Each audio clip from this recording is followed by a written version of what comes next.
오늘은 사무엘하 3장 말씀입니다. 사울 왕이 죽고 정권이 바뀌는 시대, 사울 왕 진영의 이스라엘 사람들이나 다윗 왕 진영의 유다 사람들이나 모두 자신의 권리와 이권과 이익을 위해 눈치 보고 권력에 줄 서고 싸우며 형제를 죽이고 있는 상황입니다. 그럼에도 하나님께서는 아브라함에게 약속하셨던 그 약속을 이루어 가시고 다윗 왕을 통하여 하나님의 어린 양 예수 그리스도의 오심을 준비하고 계신 것입니다.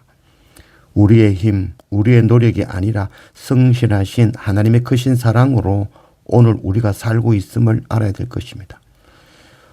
오늘 사무엘하 3장 말씀을 통해서 인간의 악한 역사와 그럼에도 그 가운데 하나님의 선한 역사를 이어가시는 그 하나님의 의를 발견하기 원합니다. 9절 여호와께서 다윗에게 맹세하신 대로 내가 이루게 하지 아니하면 하나님이 아브넬에게 벌 위에 벌 내리심이 마땅하니라.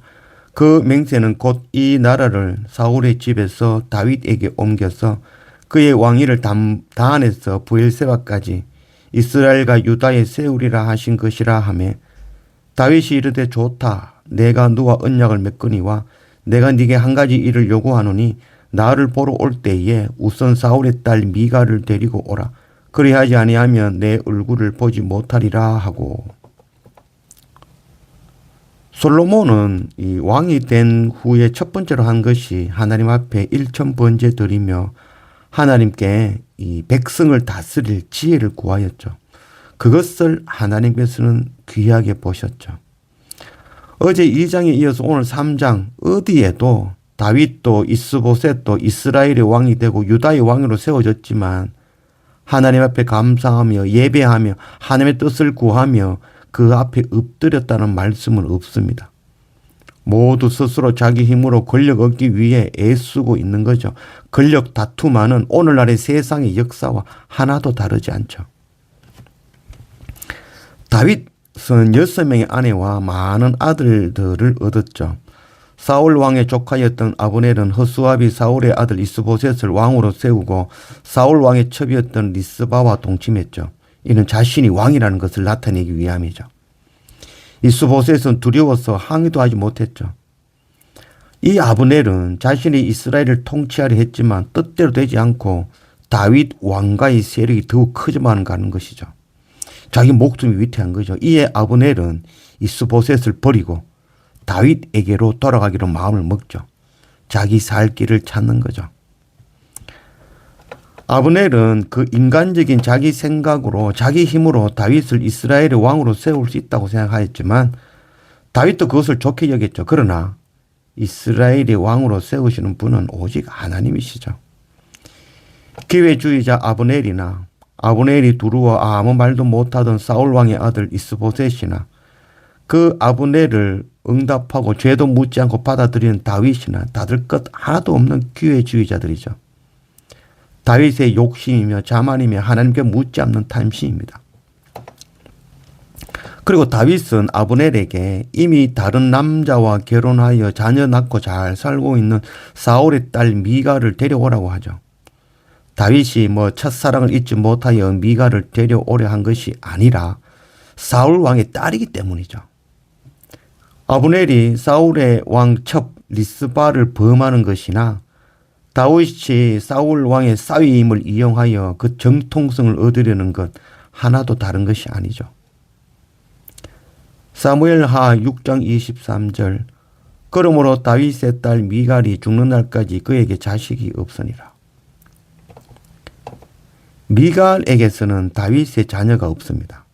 다윗은 미갈을 데려온 이후에 수년의 시간이 지났지만 이미 미갈에게는 마음이 없다는 것을 알 수 있는 거죠.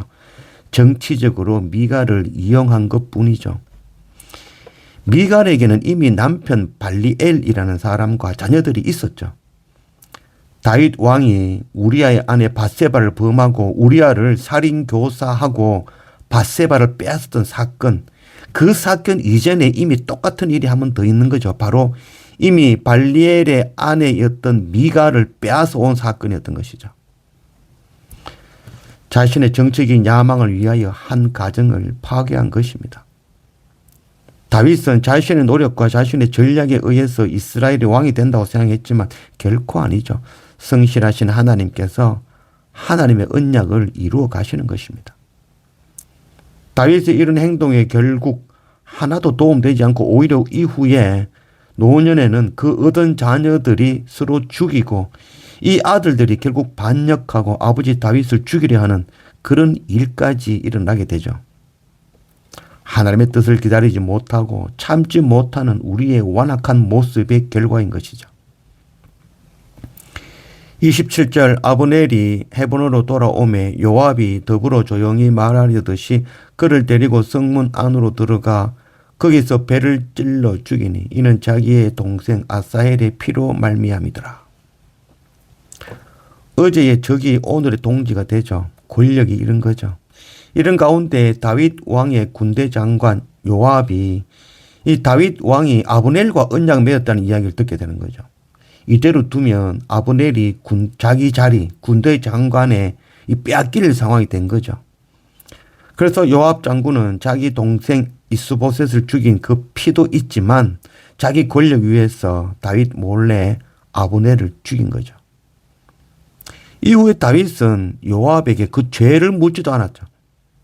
요압에게는 하나님의 나라와 하나님의 의가 우선순위가 아니죠. 자신의 입장, 자기의 분과 자신의 자리에만 관심이 있는 것이죠. 아브넬이나 요압이나 다윗이나 장로들이나 유다와 이스라엘 백성들이나 지금 오늘 말씀 읽는 저나 우리가 모두 똑같은 자들이죠. 의인은 없나니 하나도 없습니다. 하나님의 뜻을 기다리고 깨닫는 자도 없고 다 치우쳐 자신의 이권에만 관심이 있는 거죠. 입에 담기 어려운 험한 말로 형제를 저주하고 속이며 형제의 피를 흘리는 일에 빠른 악한 우리의 모습이죠. 그 길은 파멸이고 고생의 길이며 평강이 없는 길입니다. 이는 하나님을 두려워하지 않는 교만한 저와 우리들의 모습입니다. 잠언 19장 21절 사람의 마음에는 많은 계획이 있어도 오직 여호와의 뜻만이 완전히 있으리라. 다윗의 노력도 아브넬의 노력도 요압의 열심도 다윗 왕으로 세우는 데는 아무런 도움이 되지 못합니다. 다윗을 왕으로 세우시는 분은 오직 하나님의 언약, 하나님의 열심이라는 것 우리가 이것 알아야 됩니다. 우리의 열심으로는 아무것도 이룰 수 없다는 것 그것 우리가 알기를 원합니다. 하나님의 일은 하나님께서 하십니다. 우리는 날마다 말씀과 예배로 그 이름 앞에 무릎 꿇고 엎드리고 기다리고 주님을 예수 그리스도를 주로 시인하며 하나님 앞에 날마다 엎드릴 줄 아는 그런 우리가 되기를 원합니다.